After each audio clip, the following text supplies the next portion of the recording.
Muy buenas noches en el Señor, un saludo fraterno a esta hora de la noche, 7 de la noche en Colombia. Bienvenidos y bienvenidas a este diplomado en Introducción a la Teología, el diplomado que nos llena con el amor de Dios y que nos hace sentir pues muy amados en este estudio que nosotros realizamos. ¿Cómo se encuentran? ¿Cómo están? Espero que me estén escuchando bien, que se pueda ver bien. Gracias, hermana Socorro. Dios la bendiga. Buenaventura, bienvenido. Buenas noches. Buenas noches. Me escuchan a mí porque no se sirve el micrófono. Héctor, Sí, te escuchamos perfectamente. Sí, perfecto. Lo voy a listo. quitar, pero ya vi que sirve. Gracias. Bueno, perfecto. Ginette Bonilla, Dios te bendiga. Buenas noches, padre. Buenas noches Muchas para gracias todos. por estar aquí. Realmente les agradezco este esfuerzo que estamos haciendo después de el miércoles de ceniza. Hoy jueves después de ceniza, pues es mucho más holgado. Sin embargo, acabamos de salir de la hora santa y de un retiro que vamos a tener también con Emaús este fin de semana. Entonces estamos ahí todos listos.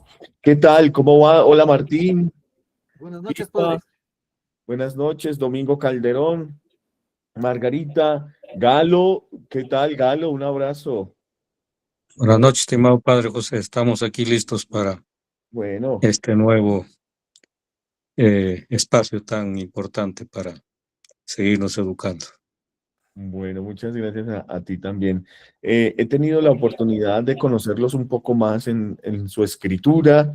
Durante esta semana tuve la oportunidad de trasnochar un poco el domingo, porque sí fue, aquí estamos a las 7 de la noche, entonces era medianoche y todavía estábamos enviando algunos mensajes que me enviaban a mí ustedes y yo les enviaba a ustedes. Entonces, pues gracias a Dios se pudo hacer muy bien y pues espero que la retribución haya sido de buen provecho para, para que cada uno de ustedes pues tenga esa gracia de poder seguir formándose.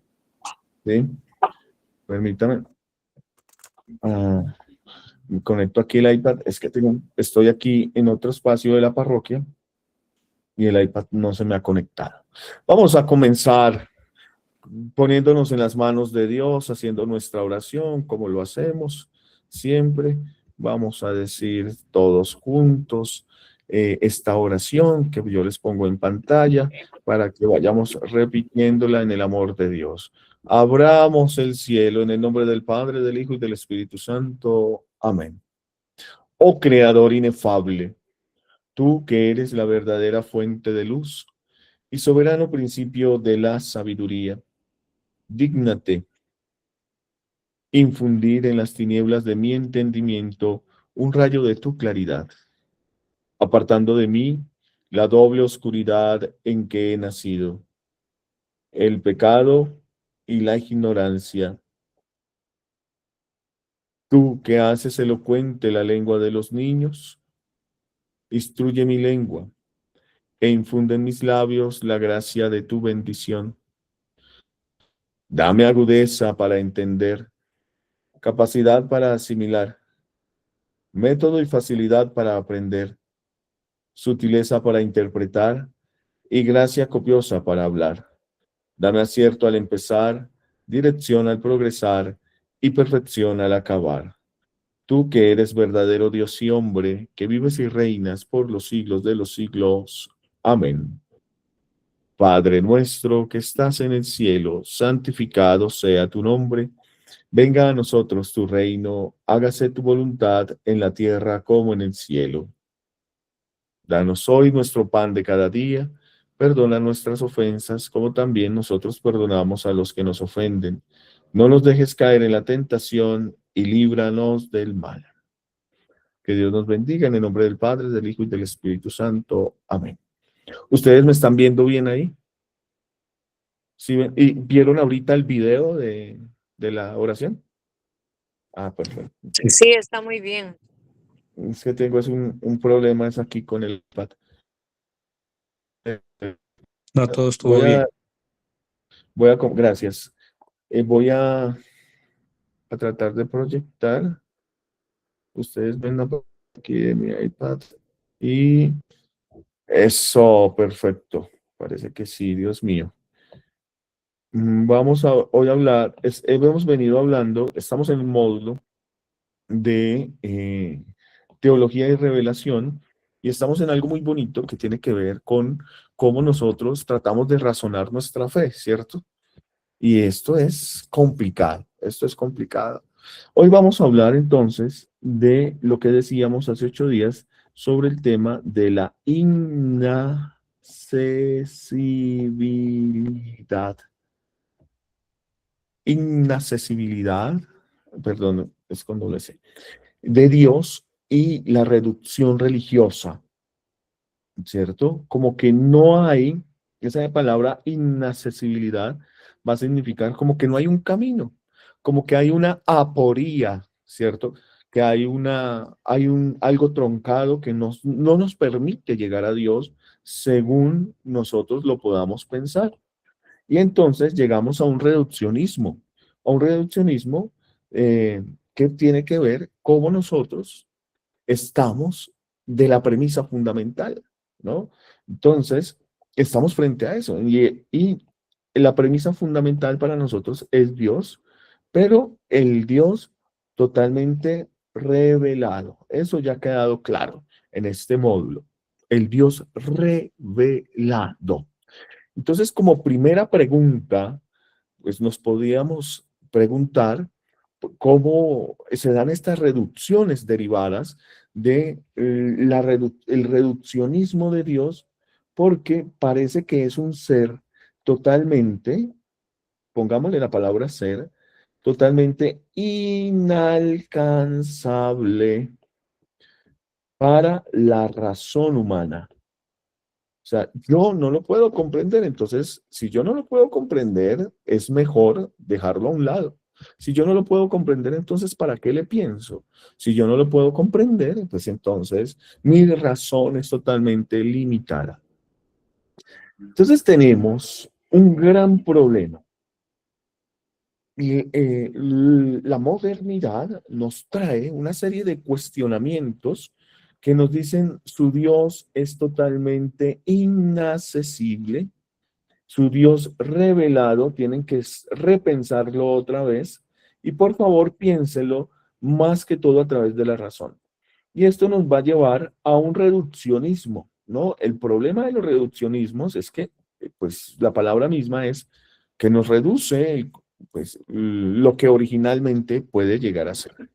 Por eso tenemos la Sagrada Escritura, las Sagradas Escrituras como nuestro fundamento, tenemos la Sagrada Tradición también, la Sagrada Tradición de la Iglesia, y tenemos el magisterio dentro de esa Sagrada Tradición, el magisterio vivo de la Iglesia. Pero también tenemos un acercamiento desde la teología apofática, o también negativa. ¿Y qué quiere decir esto, no? La teología negativa, que nos dice que Dios, de todas maneras, es más lo que no conocemos de Dios que lo que conocemos de Dios. O sea que nuestra razón realmente es limitada. Esa teología negativa nos va a enseñar, junto con las Sagradas Escrituras y la tradición, pues, que Dios es un espíritu, ¿sí? Que Dios es totalmente invisible y que habitando en una luz que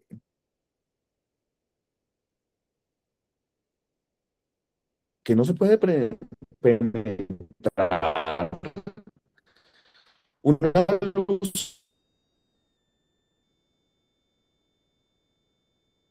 que es totalmente inaccesible, a la que no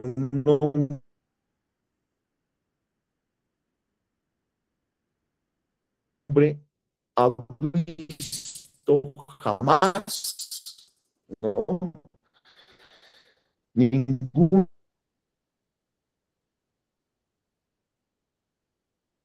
hombre ha visto visto jamás. Entonces, nos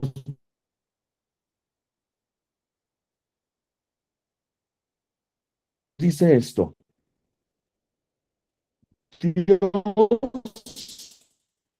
realmente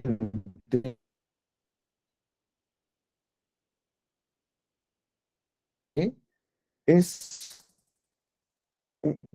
es la fuente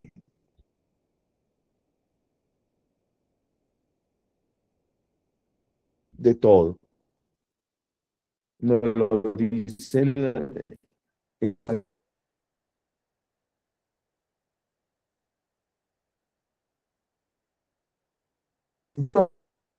la luz, que es la primera carta de San Juan 4:12, que lo pueden leer también, o primera de Timoteo también nos trae esa idea de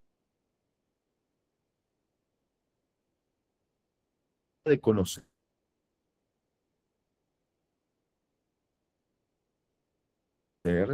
de nuestra noxiología, ¿sí? En el objeto se convierte en algo que, ¿sí? Que correcto. Este tema es bastante complicado y voy a tratar de salir. Pero están con Jesucristo, luz del mundo.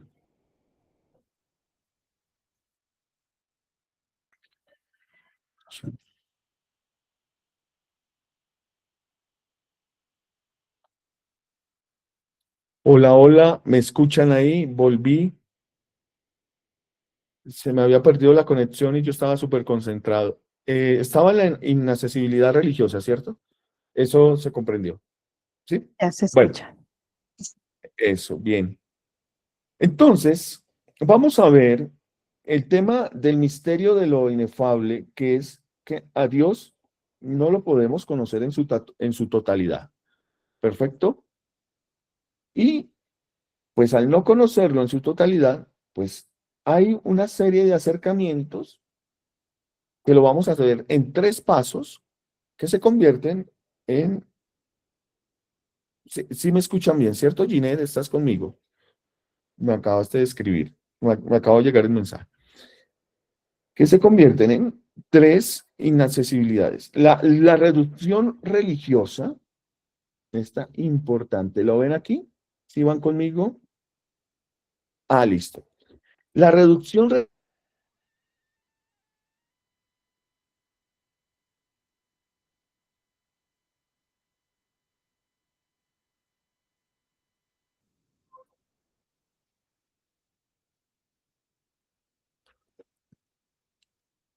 bueno, entonces tenemos la postura en esa reducción.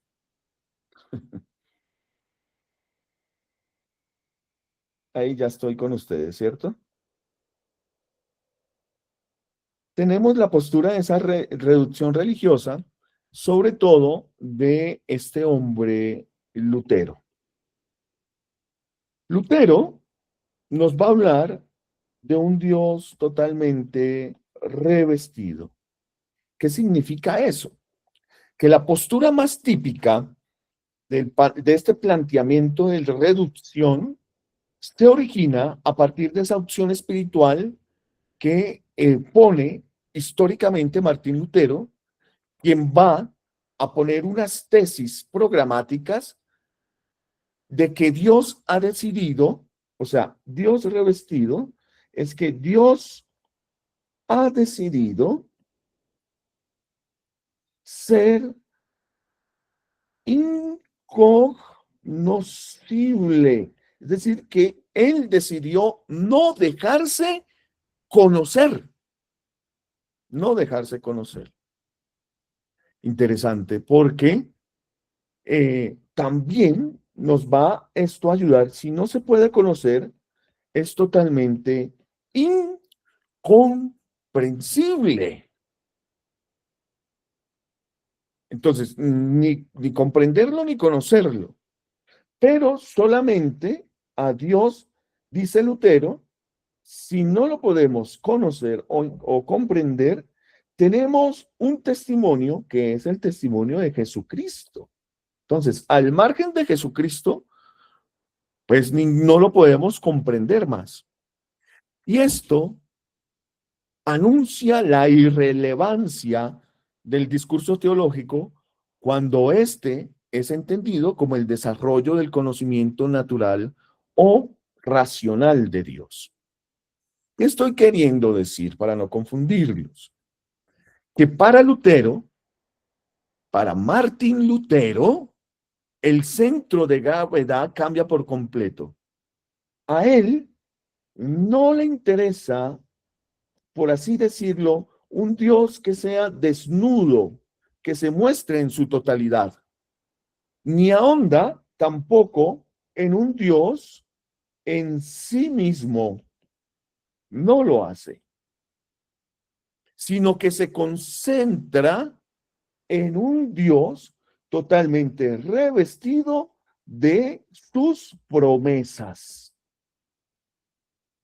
Entonces, aquí tenemos un aporte del luteranismo, pues que nos sirve para hablar. Pero no recordemos lo que nos dice Isaías 45:15. ¿Qué nos dice Isaías? Lo contrario a lo que está diciendo aquí Lutero. Porque dice, verdaderamente tú eres un Dios que se oculta. Sí, eso lo comprendemos. En el Antiguo Testamento Dios se oculta, Dios se manifiesta solamente a unos y parece que se oculta. Pero también Isaías 45:15 nos dice a la par, también nos llamas a conocer y adorar la majestad intrínseca, objetiva del Creador. Entonces, es un Dios que se oculta, pero es un Dios que se deja conocer y hace que su voluntad también sea comprendida. Entonces, esta visión reducida de Lutero, lo que va a hacer es contrastar, estar, pues, con amplitud en contra de las escrituras que reconocen ese misterio insondable, pero también reconoce en Isaías que Dios sí se deja conocer y que podemos comprender su voluntad. Perfecto. Ahora, hay una parte que esto trae a la fe práctica. Trae consecuencias. Todo pensamiento trae una consecuencia. No importan las realidades o los misterios cristianos objetivos, sino lo subjetivo. Entonces, para Lutero va a reinar el subjetivismo. Y el subjetivismo es que yo busco a Dios desde el punto de vista que quiero buscarlo yo como ser humano, como persona. Entonces, el hecho puramente subjetivo se está salvado en Jesucristo por la pura gracia. Y aquí es donde ocurre el colapso doctrinal que da nombre a esta reducción. Dios se reduce en su comprensión y en su conocimiento a Jesucristo. Pero es que Dios no es solamente Jesucristo, o lo que me deja conocer Jesucristo. Ahora, Cristo, a su vez, se reduce a la visión creyente o la visión del creyente. Entonces, ¿quién es Jesucristo para usted?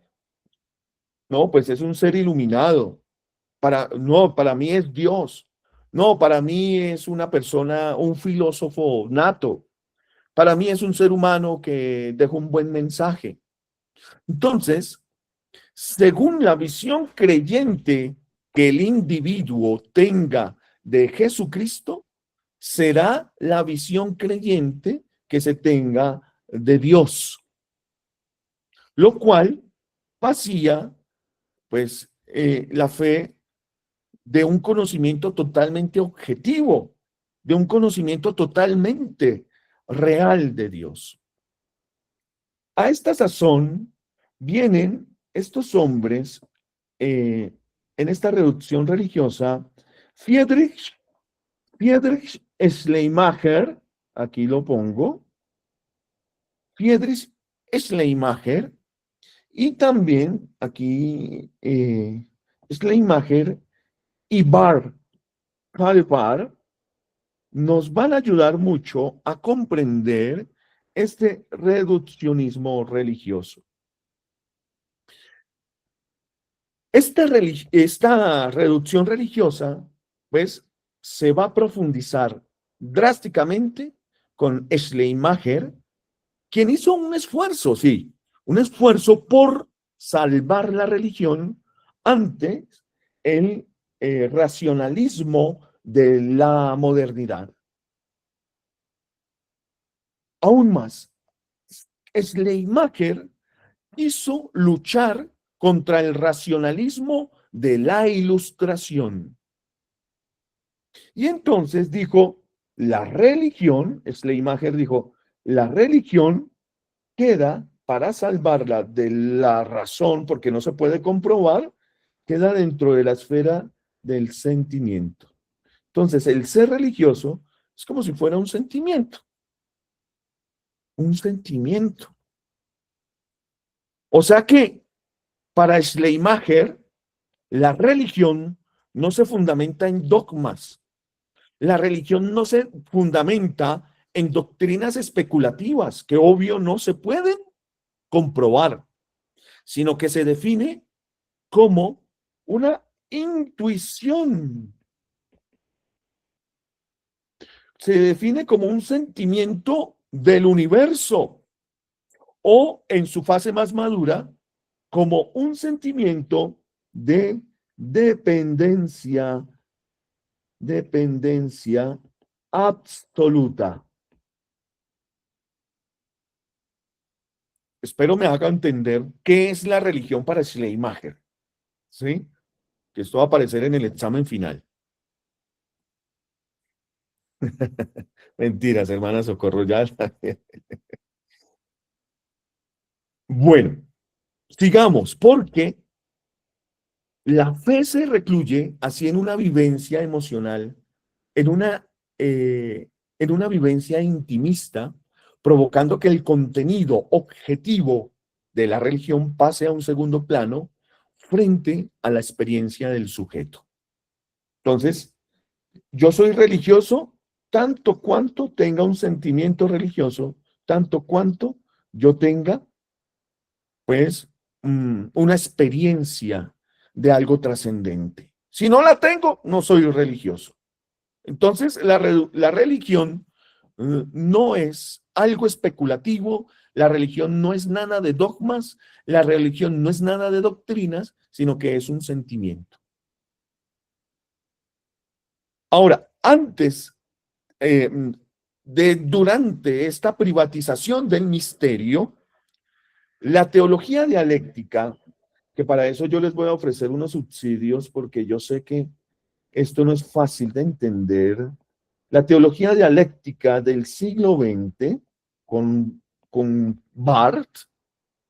Karl Barth, este hombre que les pongo aquí, Karl Barth, va a denunciar que fundamentar la teología en el mero sentimiento humano o en la proyección psicológica impide un verdadero encuentro teológico. O sea, dice Barth, no es por medio de lo positivo, o sea, lo apofático y lo catafático. Lo apofático es lo negativo, lo catafático es lo positivo que podemos saber de Dios, que se fundamenta en doctrinas especulativas Y entonces es donde entra la dialéctica religiosa, la dialéctica del siglo XX con Karl Marx, y va a decir, es que hay otra ruta para conocer a Dios. Hay otro camino para conocer a Dios.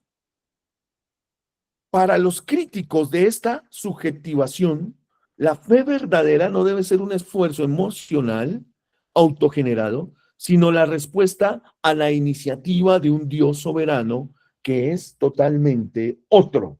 Y esa va a ser la experiencia que nos va a dar Barth.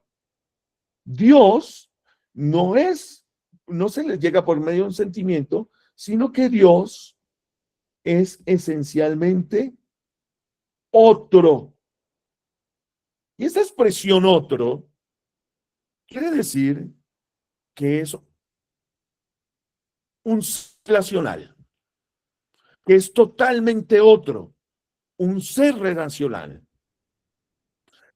Así que volviendo al origen del problema, cuando decimos la sentencia de que los seres humanos olvidamos, ignoramos quién es Dios. ¿Me están escuchando bien ahí? Perdón. ¿Quién es Dios al margen?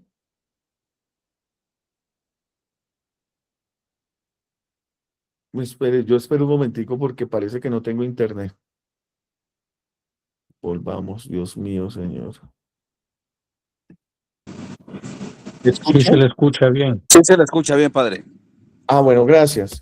Jesucristo, luz del mundo, ayúdanos con el internet. Entonces, volviendo a ese origen del problema, que olvidamos quién es el Dios revelado, y que todo intento de la razón para buscar a ese Dios termina en la creación de un ídolo.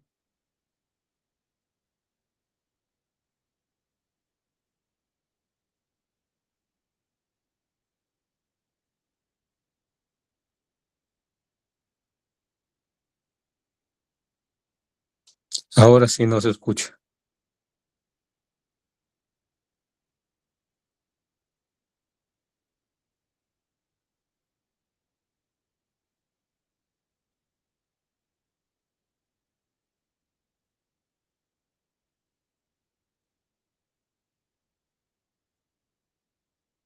No se escucha nada, estimado padre. Ahora sí se quedó sin internet. Yo creo que se le cayó.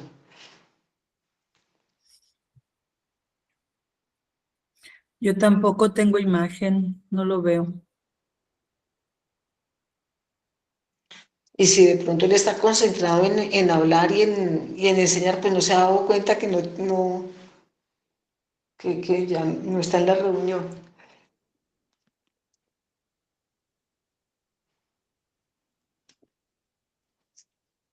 Esperemos un minutico a ver.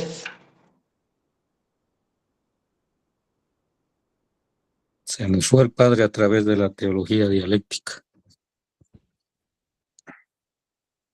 Muchísimas gracias. Ya Ahí me estamos, ahí sí.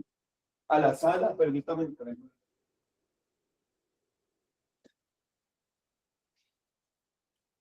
Bueno, parece que aquí sí, ¿cierto? Ahí sí ya le escuchamos, sí. Eso, muy bien. Me pasé aquí donde es al lado del módem. Bueno, entonces estamos hablando de que esa reducción de Dios, pues anula totalmente lo que la Sagrada Escritura, por ejemplo, nos va a decir en Romanos 1:20, mis hermanos, que es donde la tradición católica siempre ha sostenido que los atributos invisibles, que el poder eterno, que la divinidad de Dios se hacen visible en la inteligencia por medio de las cosas creadas. Aunque Dios, esto no sea un panteísmo, Dios sí deja sus vestigios en las cosas creadas. Por eso San Pablo nos va a decir eso. Y es muy importante para nosotros, porque al afirmar que la razón no puede alcanzar nada válido sobre el Creador, como lo dice el protestantismo, la fe pasa a a expresar únicamente la importancia existencial que tiene la idea de Dios para la persona, pero no es algo que de verdad le hace sentir un afecto en cuanto que le busca su salvación. Entonces tenemos aquí como dos corrientes. Una corriente racionalista que se va quedando únicamente diciendo que la razón no puede acercarse a Dios, ¿sí? Que el individuo también, el ser humano es juez, cada uno de lo que cree y de lo que quiere creer, ¿no? Un subjetivismo total. Y también tenemos una corriente en este aspecto de la reducción religiosa emocional, como lo decía Schleiermacher, que la religión es mero sentimiento. Entonces, esta reducción preparó el terreno para su inevitable desenlace moderno. Si la teología solo habla de sentimientos del ser humano, mira cómo se redujo la teología a pensar, teología es hablar, especular sobre sentimientos del ser humano. Entonces, viene pensadores como Ludwig Feuerbach, ¿sí? Este gran pensador, padre de los maestros de la sospecha, y Feuerbach va a concluir diciendo, lógicamente, que el secreto entonces de la teología es, basado en esto, la antropología.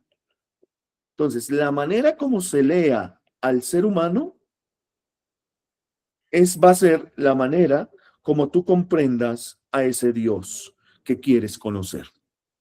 Un subjetivismo mucho más profundo, pero me están comprendiendo, porque la esencia del cristianismo que tiene Feuerbach en su texto, la esencia del cristianismo, porque ellos también hablan, ¿no? Hablan que los atributos divinos no son más que proyecciones de las potencialidades humanas. Entonces, si yo voy a hablar de Dios como ser trascendente, porque Feuerbach dice, sí, puede existir Dios, pero ¿cuál es el Dios de Feuerbach? El Dios que el ser humano puede proyectarse desde sus capacidades totalmente humanas. ¿Hasta ahí? Entonces, Dios existe tanto cuanto el ser humano quiere que exista. Interesante esto, porque va a liquidar la trascendencia divina en favor de un antropoteísmo. Es decir, que se lea a Dios, lo que les dije, desde el ser humano que lo lee. Esto es como la máxima de que al hombre es Dios para el hombre, ¿no? Ese homo, la máxima es homo homini Deus, que quiere decir el hombre es Dios para el hombre. Esta va a ser la máxima del señor Feuerbach, que vamos a ver. Yo ahora les voy a poner a ustedes como una reflexión, porque esto que acabamos de ver es como la afirmación de que Dios no lo podemos conocer por medio de la razón y nos lleva a esa reducción religiosa. Entonces hemos visto que desde Lutero hasta el sentimiento de Schleiermacher, ese sentimiento absoluto, la fe pasó de ser el encuentro con un misterio objetivo a convertirse en una experiencia emocional, que terminando en la proyección humana que celebró Feuerbach, ahora vamos a aplicar esto un poco a la vida real. Présteme atención. Este hecho. Un caso. Imaginemos la siguiente situación, muy en común en nuestros días. Vino un joven a esta parroquia y me dijo, mire, yo no sé qué hago aquí. Realmente a mí no me importan los dogmas. Realmente a mí no me importa la doctrina. No me importa nada de lo que diga la iglesia sobre la naturaleza de Dios. Para mí, la religión es como un sentimiento, ¿no? Un sentimiento de amor, de sentir paz, un sentimiento de paz interior. Para mí, me dijo el joven, la religión es como una energía totalmente como positiva que me hace sentir bien cuando estoy triste. Entonces me dijo el joven, finalmente Jesús es lo que yo necesito que sea en cada momento de mi vida, no lo que me diga usted, padre, no lo que me diga la catequista. Jesús es para mí lo que yo necesito en cada momento de mi vida. Entonces, yo les pregunto, viendo esto, ¿cómo se refleja en esta frase la reducción de la fe a la visión creyente de cada uno? Lo que dice Lutero.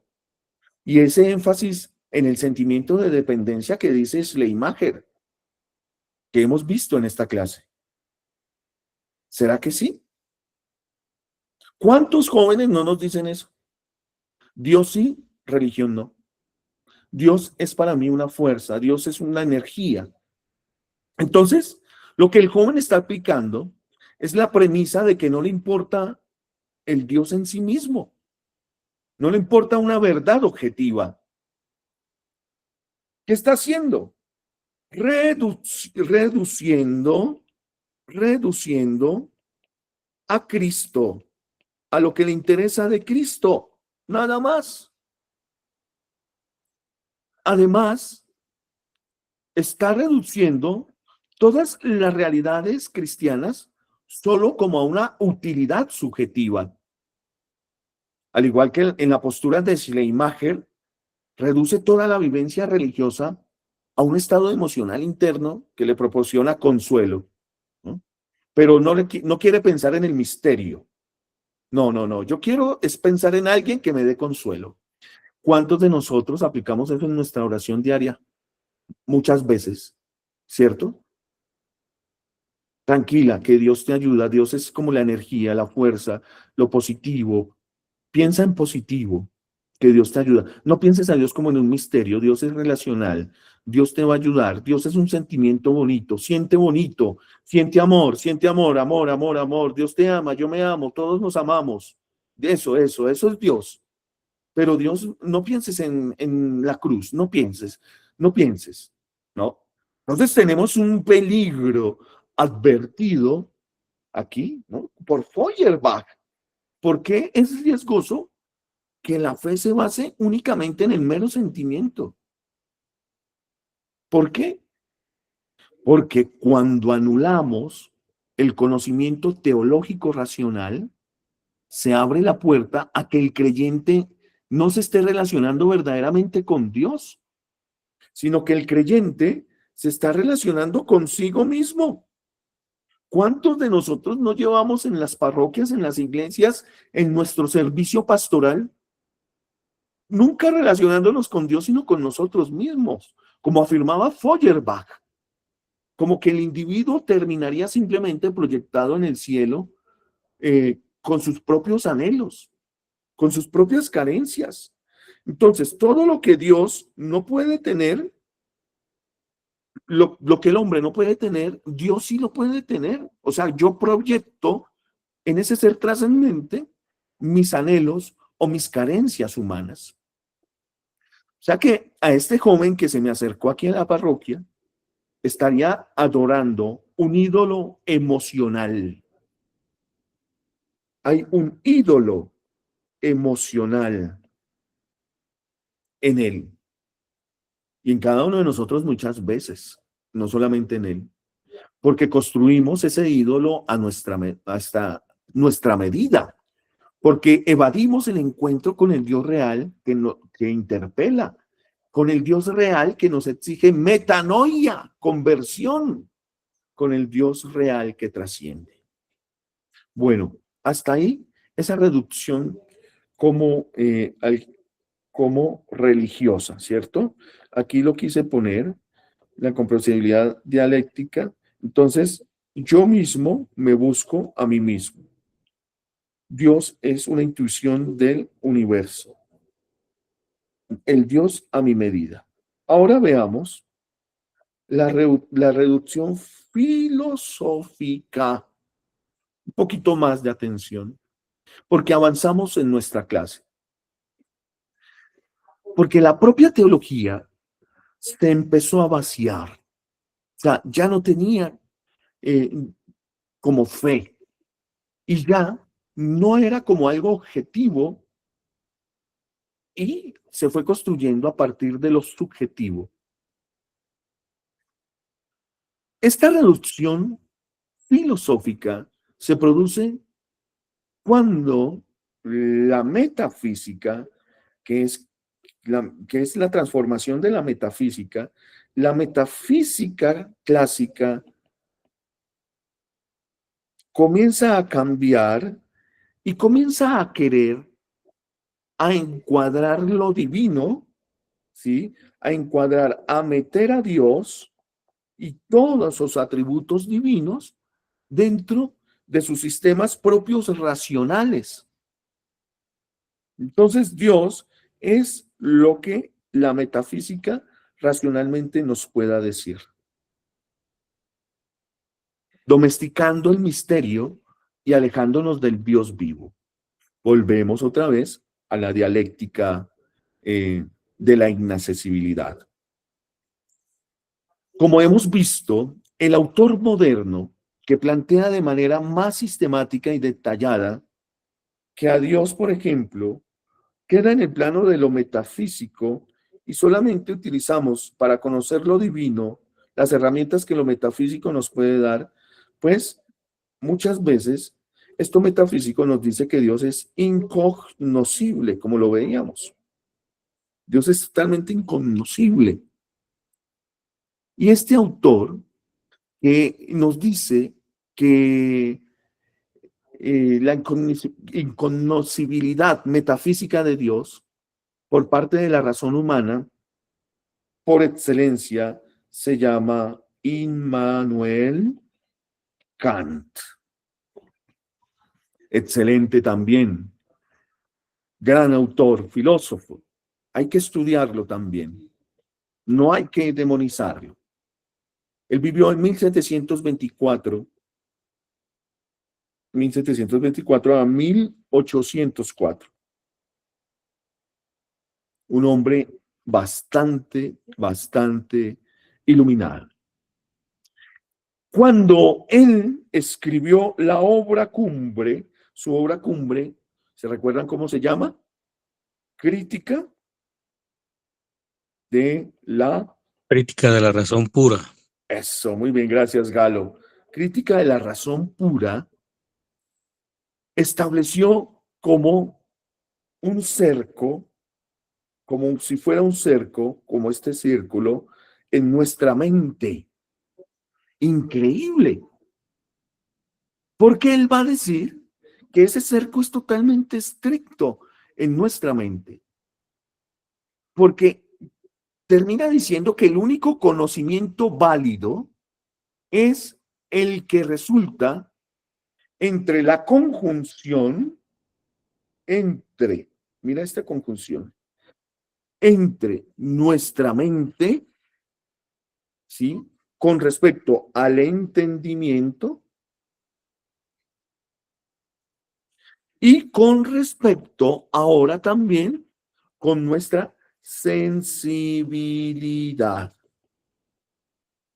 Entonces, todo lo que es sensible y todo lo que puede entenderse es totalmente ¿qué? Conocible.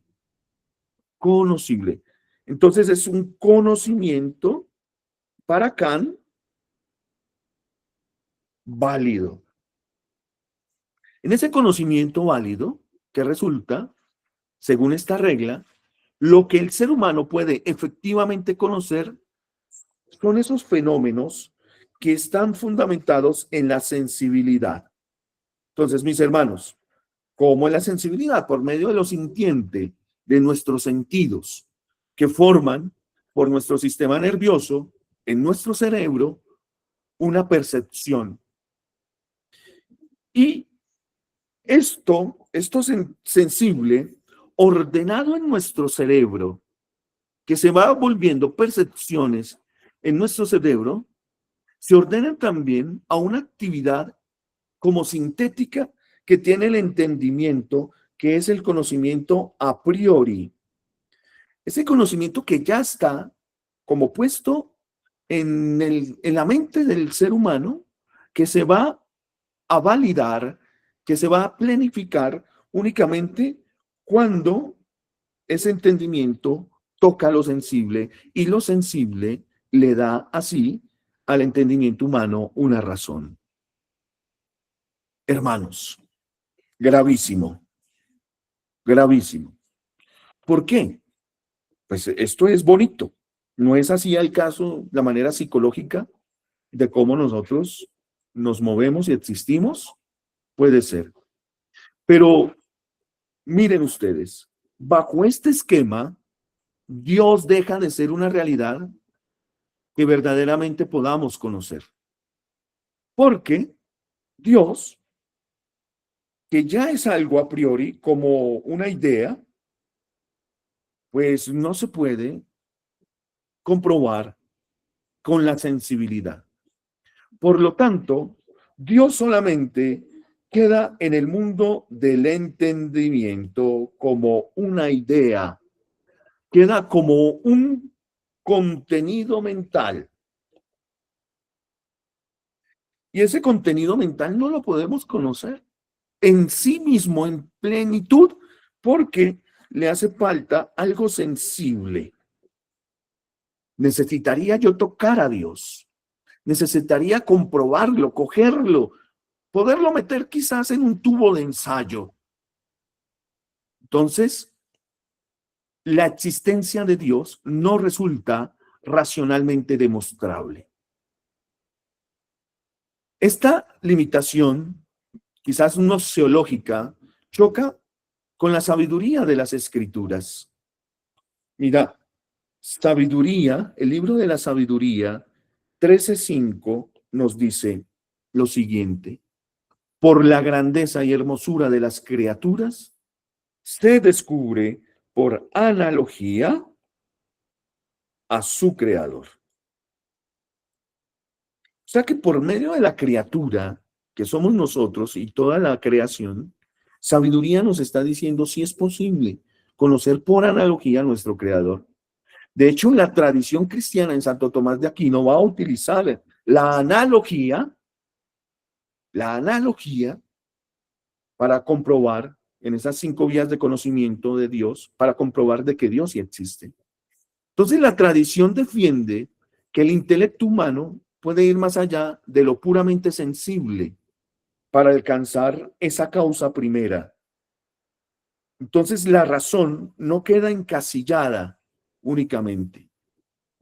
Sin embargo, el señor Kant, si ustedes ven, no elimina a Dios. Para nada. No está eliminando a Dios. ¿Y yo puedo hacer teología desde la filosofía kantiana? Sí, totalmente.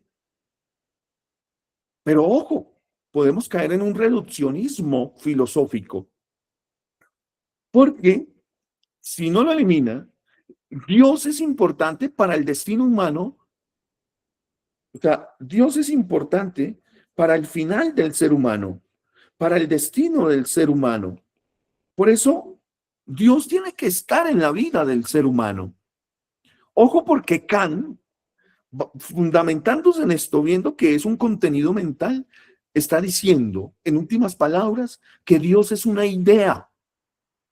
Y a ese Dios, entonces, lo necesito para el ejercicio propio de la libertad del ser humano, porque es mejor que tenga esa idea de un ser trascendente a que no la tenga. Y se puede controlar su libertad y se puede también proyectar en su destino. Entonces Kant decide postular a Dios desde la razón práctica. Dios existe en cuanto me ofrece algo práctico a mi razón. Interesante, porque aquí es como un simple garante del orden inteligible y del orden moral. Dios me ayuda siempre y cuando me garantice mi moralidad, mi moralidad. Entonces, la conclusión a la que llega la modernidad es esta, mis hermanos, con Kant, en este reduccionismo.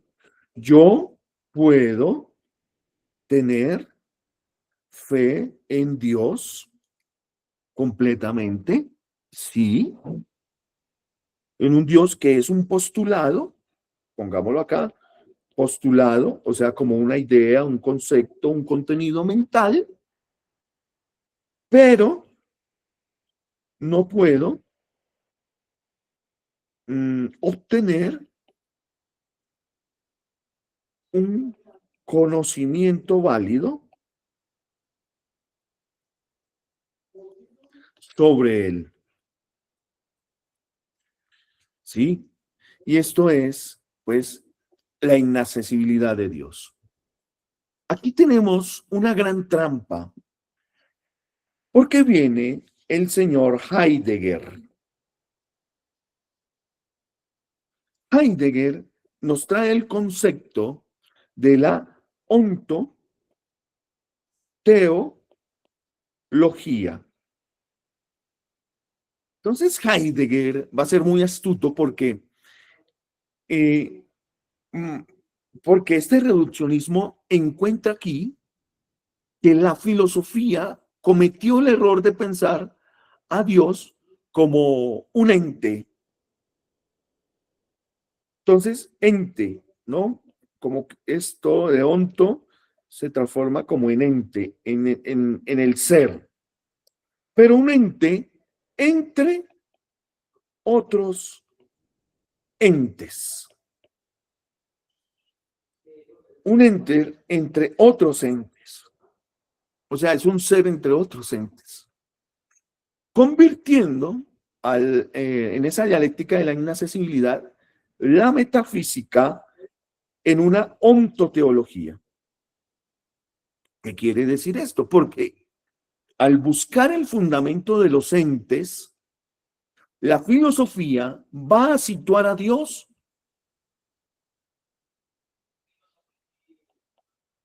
desde el ámbito de vista de la filosofía como si fuera Dios el ente supremo. Para Heidegger, Dios es el ente supremo o la causa de sí mismo.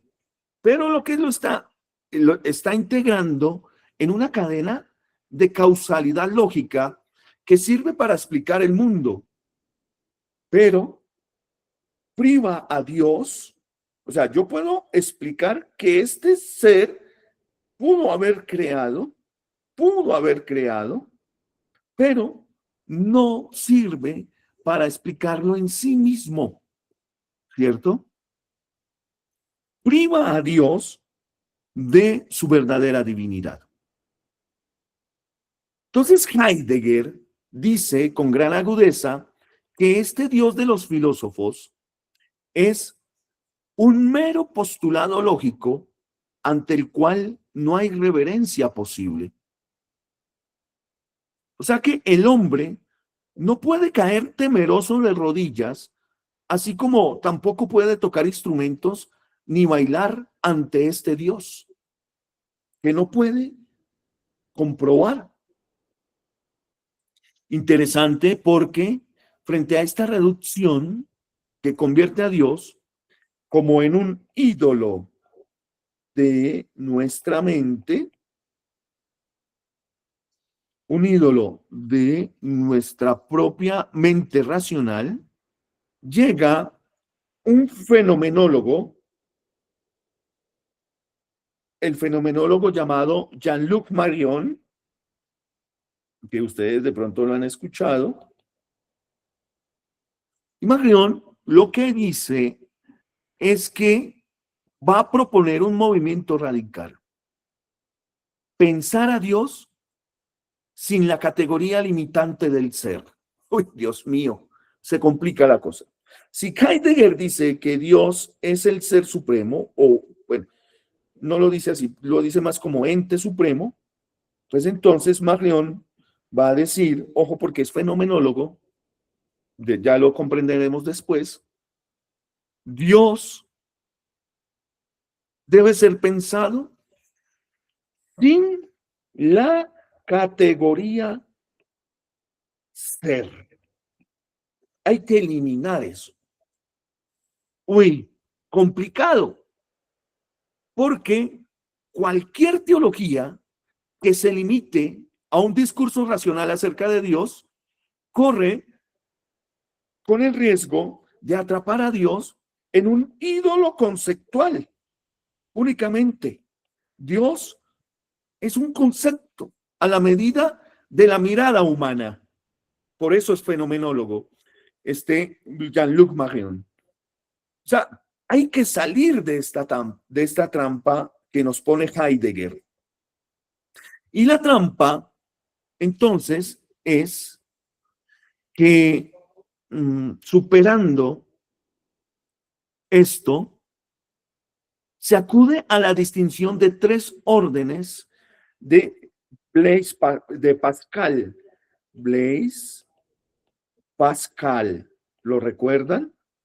Entonces, Marion, recordando tres órdenes de Pascal, lo que nos va a decir es, ojo, hay que recordar el cuerpo, el espíritu y la caridad. Y lo que va a hacer Marion, recordando a Pascal, es situar el discurso sobre Dios como en el tercer orden. El discurso sobre Dios está aquí, en la caridad. En la caridad. O sea que la teología verdadera no puede ser un lenguaje que predique buscar objetivar a Dios, sino que es un lenguaje performativo. O sea, la caridad performa, la caridad nos lleva a hablar en alabanza a ese Dios por medio de la oración. O sea, que se trata de pasar de hablar de Dios a hablar a Dios. Ya en esta época de la modernidad, en este momento de la modernidad, no hay que hablar de Dios, sino que ese lenguaje performativo que me lleva a una oración, me lleva a hablar a Dios, que es totalmente diferente. Entiendas el genitivo y el acusativo, porque hablar a Dios ya comprende una relacionalidad con otro ser. Está rescatando el ser.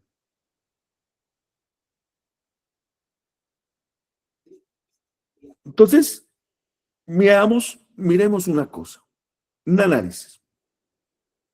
Imaginen ustedes un debate en una universidad, así como en la que trabaja Galo, en el seminario allí, en Ecuador.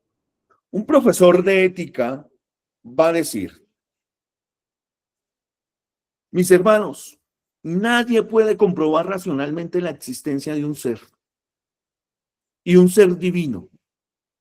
La mente humana solo conoce lo que puede tocar, lo que puede medir. Pero la idea de Dios es una construcción mental sumamente útil. Necesitamos postular que Dios existe para que las personas tengan como un garante del orden moral, que cumplan las leyes, que no se destruyan unas a otras.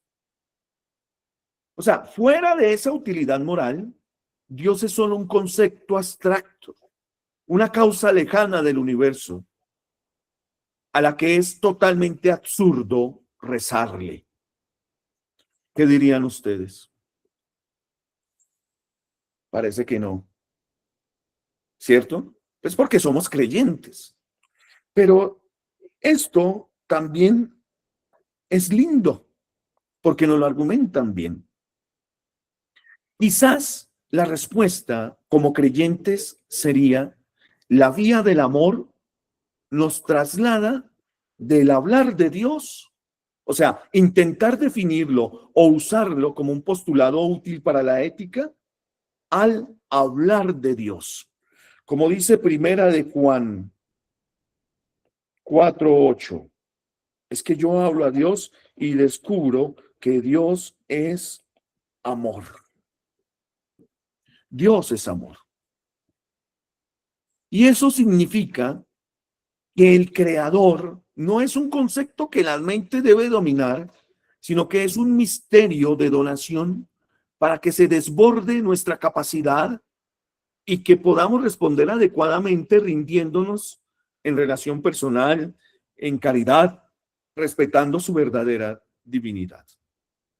Mis hermanos, esta sería la reducción filosófica de manera general en esta introducción. Nos quedaría entonces algo muy bonito también, que es la reducción antropológica. Pero eso lo vemos en la próxima clase. ¿Les parece?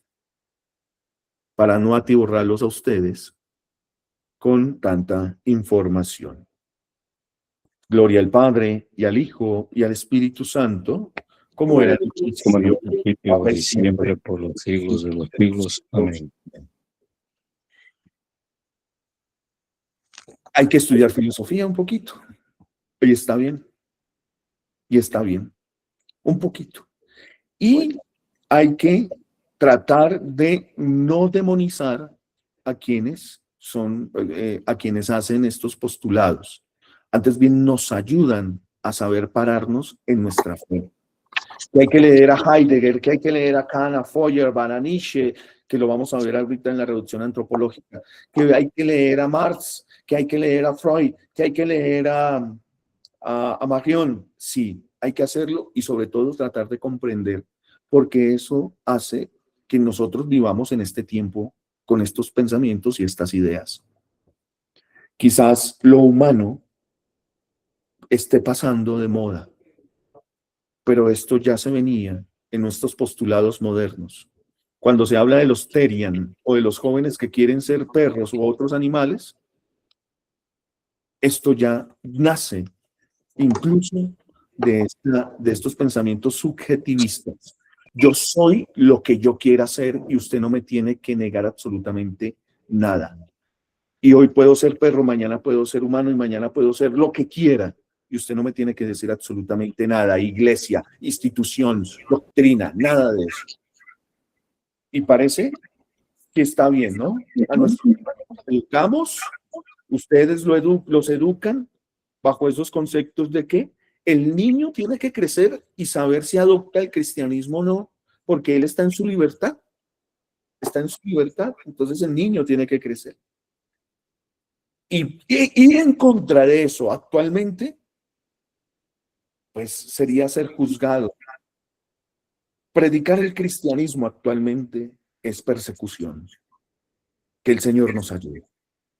No sé si tienen algún aporte, Galo, Héctor, hermana Socorro, Margarita, Magdalena, Consuelo. Lo que usted ha dicho es una verdad contundente en orden a pensar que nuestra formación de creyentes pues ha sido y sigue siendo bajo estos parámetros que hoy los ha señalado con tanta claridad. En ese orden nos quedamos sin piso. Es lo que usted está haciendo, nos está dejando sin piso, y eso es saludable porque nos permite el seguir reflexionando en torno ¿En a, qué Dios creemos? a esa búsqueda justamente que nos permita creer en verdad en un ser supremo que en efecto es un Dios auténtico. Lo que se señala aquí es cierto. Uno cree que cuando está leyendo todas estas concepciones, ese es justamente el Dios en el que se debe creer, ¿no? Pero eso es cuando en verdad no tenemos otras bases, y ahí que es interesantísimo el estudiar. A los católicos sobre todo se nos ataca porque dicen que solamente cultivamos la piedad y no el estudio. Yo creo que el estudio, y qué bien lo que usted señala cuando dice, no hay que dejar de leerlos, hay que leerlos en verdad, porque estos estudiosos lo que están haciendo también es un enorme esfuerzo en verdad. Y ese esfuerzo, aunque sea equivocado, hace que los entendidos, los teólogos de verdad, se sirvan de estas categorías conceptuales para que con más énfasis se nos aclare, se nos diga cuál es ese Dios vivo. Y quedamos de mi parte muy atentos para seguir escuchando estas hermosas lecciones. Muchas gracias, diácono Galo. Dios lo Buenas bendiga. noches. Bueno. Martín. Sí, muy de acuerdo con lo que dijo Galo. Yo no Sí. sé si tenga que ver alguna con... Yo tuve un profesor Guerra en la Universidad Católica. Sí. Bueno, mi pregunta, mi inquietud es, si se tiene una idea de Dios, estaría aceptable lo que dice, me parece el Evangelio. ¿Quién me ha visto al Padre? ¿Quién me ha visto a mí? Ha visto al Padre. Ya es una idea de Dios. Y por otro lado, entonces de pronto ya no estaría bien decir si crees en Dios o no. Preguntar si crees en Dios o no. Más bien preguntar qué idea tienes de Dios. Me parece a mí más aceptable la pregunta. No sé si es que hay alguna reflexión sobre esta inquietud que tengo.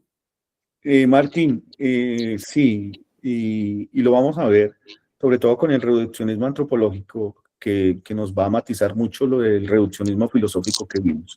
Pero tu pregunta tiene un vicio, discúlpame, te lo digo, No, y el claro. vicio es, ¿qué comprendes tú por idea?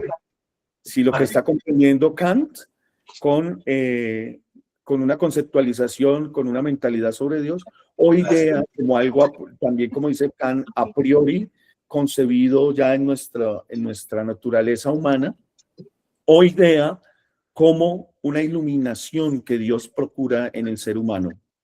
Entonces, tocaría definir primero qué es idea para ti. Ya, claro, bien está. Gracias, padre. Entonces, desde ese punto de vista, definiendo qué es idea para ti, podrías decir lo que citas en el Evangelio. Sí, nadie conoce al Padre. Ah, bueno, ¿cómo es? Quien me ve a mí, ve a mi Padre, ¿sí? Exacto. Quien me ve a Porque mí, ve a mi el Padre. referente de Dios, modestamente me pienso, el referente de Dios precisamente es su creación con su mayor referencia en el hombre.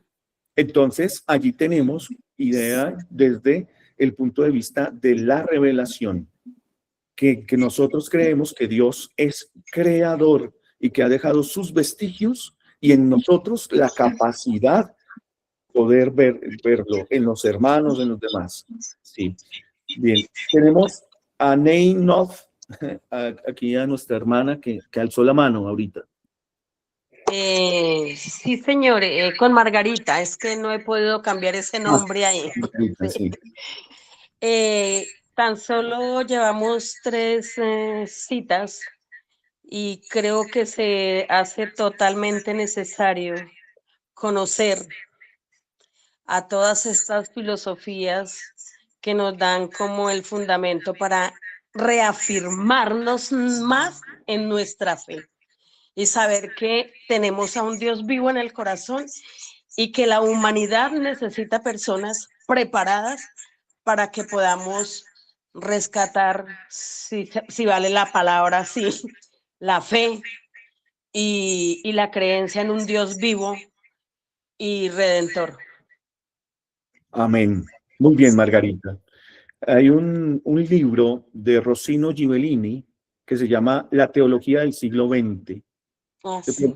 De pronto lo pueden buscar y allí inicia desglosando la teología dialéctica, qué es, cuáles son sus autores, y nos comienza a dar todas las teologías que se vienen a dar en el siglo XX con respecto a esto que tú dices, porque se comienza a hacer teología sentados en esos filmes. Perdón, ¿el nombre Tenemos cómo que fue? salir de ahí. ¿El nombre del autor? Rossino Ghibellini. Espera, Galo, yo lo tengo en PDF. Permíteme a ver Sería hermoso si yo lo puedo compartir. si nos los hace llegar, compartirlo, sí. Permítanme, Claro que sí. lo hago de una vez. Italiano creo que es.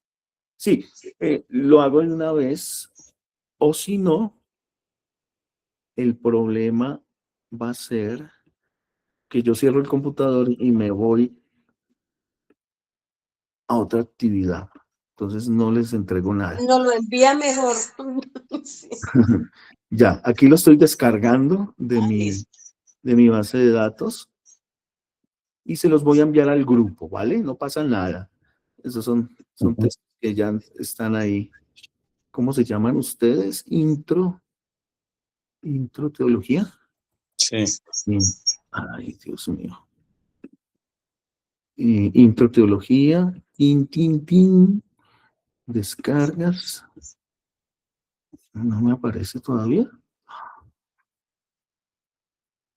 Ay, Jesucristo. Bueno, Rossino Ghibellini, la teología del siglo XX.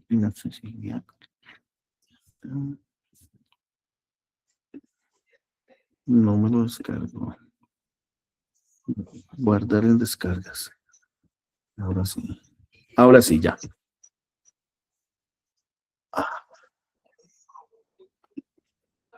Permítame un momento y seguimos. Vale. Qué pena con ustedes. Ahí se está enviando. Bien. Okay. Qué pena con ustedes por la conexión a internet. Me tuve que mover aquí a la sala y entonces fueron unos minutos que perdimos. Pero no sé si hayan algunas otras dudas. ¿Cómo les pareció el tallercito del fin de semana? La retroalimentación. ¿Cómo les fue? ¿Bien? Hubo un taller que yo no pude abrir y no pude leerlo. ¿Cuál? ¿El último que enviamos?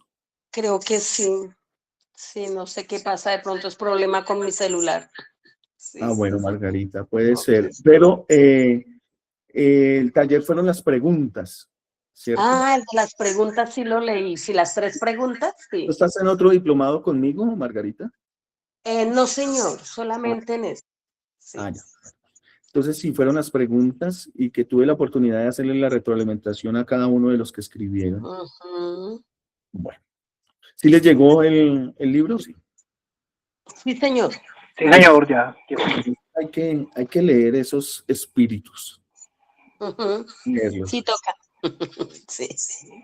Bueno, y también hacerse un cursito en Kant, un cursito en Heidegger, un cursito en todo eso. Que la vocación, de hecho, la teología, yo estudié ciencias sociales. Sí. Y tengo algún conocimiento, pues no muy profundo, pero sí me recordó muchas cosas el estar leyendo el material que nos enviaste. Bueno, Margarita, perfecto.